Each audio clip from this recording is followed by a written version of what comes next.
What place have you visited that lived up to or exceeded the hype? 35 answers. It's completely natural to feel excited before a big trip. There are so many great sights to see, foods to sample, and people to meet. But one of the dangers of having high expectations is that even if your overall experience is good, it still won't come close to what you imagined. However, in some cases, real-life trips really do match and sometimes even exceed all the hype.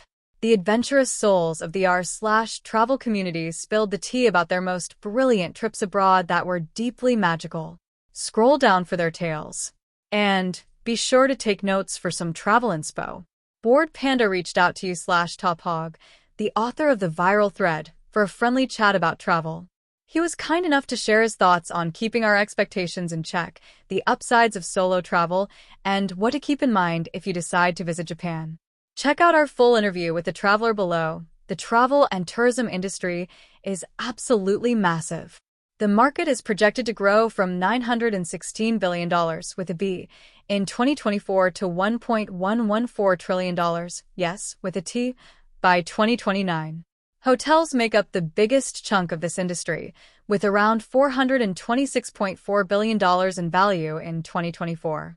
However, Statista points out that there is a caveat. The tourism industry is a bit harder to define than others because there isn't one specific, clear product. There are lots of different areas that make up the market, from things like accommodation and transport to attractions. On a global level, travel and tourism contributed roughly $7.7 trillion to various countries' gross domestic product in 2022. That's around 7.6% of the global GDP, New Zealand with a campervan.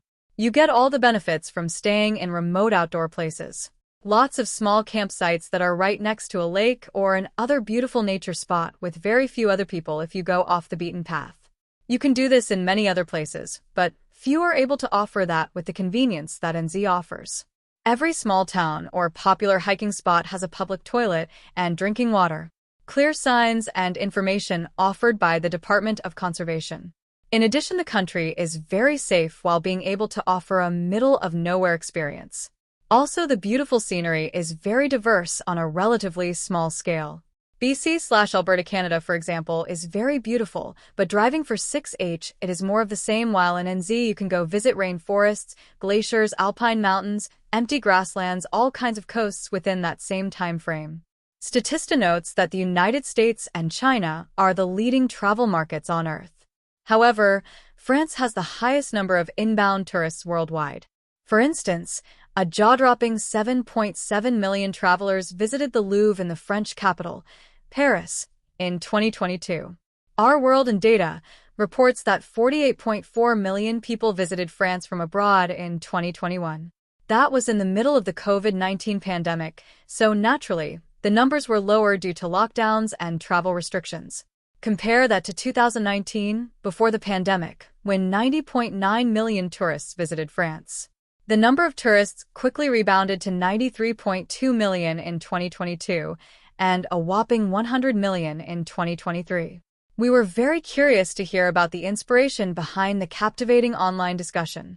The author, you/tophog, opened up to Bard Panda that he wanted to mentally travel through everyone's responses, as he was unable to leave the house due to an ankle injury.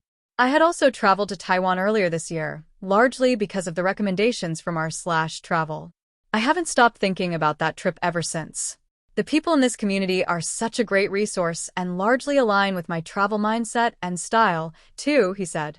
Meanwhile, the traveler urged anyone who wants to keep their hype in check to travel with a healthy amount of skepticism. It's for the best. Overhyping is a very common thing to do, but it's also important to have some appreciation and a positive attitude for the places you visit, too. These places have hype for a reason. Something else you can do is explore some lesser-known areas in the city or country you're vacationing in.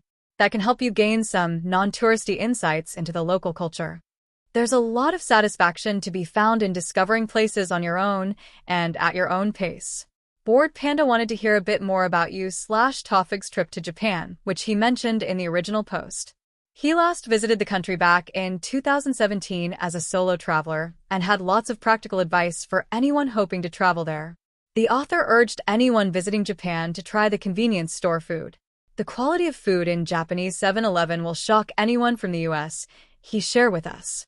Japan is a very cash-based society, so always have cash on hand.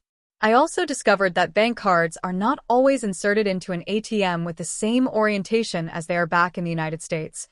So if your card spits out, check for the correct orientation. Furthermore, the traveler suggested getting a transit card, such as the Suica card or cutely designed Pasmo card, for trains and buses around Japan. I went 3 days in Kyoto paying with cash on the bus before I realized I could just use my Metro card from Tokyo. As an American not used to transit cards with functionality across multiple systems in different cities, this was not immediately obvious to me, he pointed out.